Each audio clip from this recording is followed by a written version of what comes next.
Ladies and gentlemen, hello and welcome. I am Stylosa and this is Omen by HP Presents, the UK Overwatch World Cup team. And we're joined by Cruz, Reels and Chris.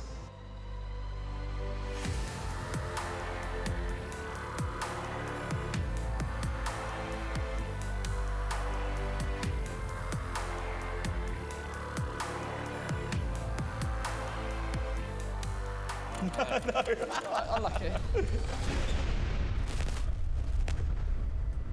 Let's talk about the World Cup run. So obviously we went 15-0, undefeated, which is beautiful. How do you think we managed that?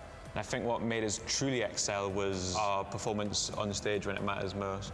Like we made jokes about being lanimals. It is a different game when you're playing in front of a crowd and on stage. It's a lot different. And I think we have characters within the team that are able to guide players through that and then perform probably above our level that we would play online. I think the amount of fun we had as well outside the game translated kind of into the game. There was a lot of things we did that all combined into us playing so well that a lot of people probably don't realise or understand. Yeah. The final game in LA where we beat Chinese Taipei to go forward into the grand finals of the Overwatch World Cup. How did that feel? We could tell that we had the upper hand pretty At much. the first team fight, pretty much. Yeah, the first team fight, yeah. I was in the back, and obviously I was playing Lucio in the back, and I could see that the way they were playing, they were super scared of us. Yeah.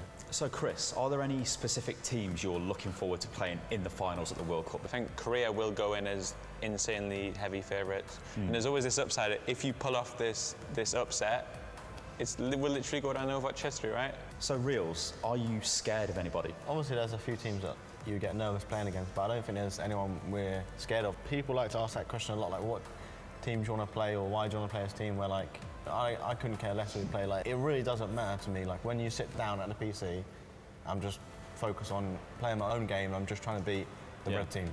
Realistically, every game we've gone into, we know we've had a chance at winning, So we'll see when we play some of these, the better teams of the World Cup, how it's going to go. What do you think are our realistic chances when it comes to the World Cup itself? Always go into a game thinking you can win, because what's the point of playing if you don't think you can win? You go in the mindset of, all right guys, let's give it our best shot, we got this, then you go from there. Of course we think we can go all the way. I mean, our track record is pretty good, as you mentioned multiple times, 50-0. I know, I keep mentioning that. Realistically, we want to go the whole way. So competing at the highest level, you obviously need powerful equipment and reliable equipment, but what do you actually look for when it comes to picking up a computer to play at such a high level? You do need a machine that can consistently run at the same top level at all times. If you're playing with double the frames as someone else, or their frames is dropping in fights and stuff, and your game's running silky smooth, then you're definitely going to have the opportunity to get more kills and just play better in general. Going to 144 hertz and then trying a 60 hertz monitor again, it's get this away from me.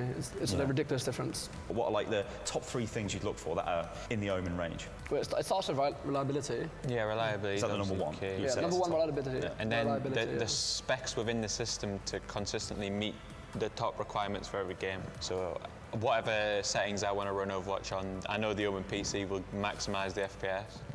So why do you guys play Overwatch at an esports level? I think everyone gets that same kind of level where you play the game and you're having some fun, but the fun for us is being the best and winning against other good players, and proving that you're just as good, if not better than them. That is the majority of the fun, Do you think it takes a special mindset to become pro, or could anybody do it?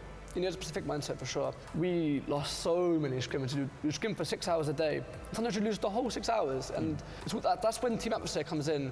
If you're friends with a team, losses don't hurt as much because everyone's it's all right, guys. We've won before, we're good players, we can get back into it. So you don't really view it as a loss, it's just a learning experience. Yeah, it's if anything, losing's better than winning, because you're winning all the time, you don't know what to do when you lose. You learn so much more from losing. I mean, we went for a boot camp in Korea, and we got pretty destroyed. We came back, and we learned so much. Do any of you guys have any top tips for people looking to get into esports? I think we'll take one of each of you guys, and we'll go with you first, Chris. I think my best tip would be you have to do the boring stuff sometimes. It's very easy just to play the game full time, just play the fun stuff. But if you want to legitimately become world class, you're going to need to record your own games, you're going to need to watch those games, and you're going to need to analyse mistakes, you're going to need to study other players, which a lot of players don't do because, to be brutal, it's just boring, and a lot of players don't have that mentality. So if you want to legitimately become a top tier player, I think you have to do the boring stuff. have a good personality, fit in and work well with others. I think that's a big thing where players struggle, like top tier players. They don't work well with others. They're really good players, but they can't fit into a team. This is a tip that I might not necessarily follow to a T, but not listening to Reddit and stuff like that when they comment on your plays. Just like having a mindset of, this is what I'm doing, I know what's best for me. These people on Reddit don't know as well as I do, so just not getting distracted by that, and not letting it get to your head. Like if people on Reddit are calling you bad or whatever, keeping doing what So you're doing. trying to block out negative Yeah, I mean, criticism. it's hard though, it's hard. So thanks for watching, guys, and thank you to Cruz, Reels, and Chris from the UK Overwatch World Cup team. And thank you to Omen by HP, proud sponsors of the Overwatch World Cup.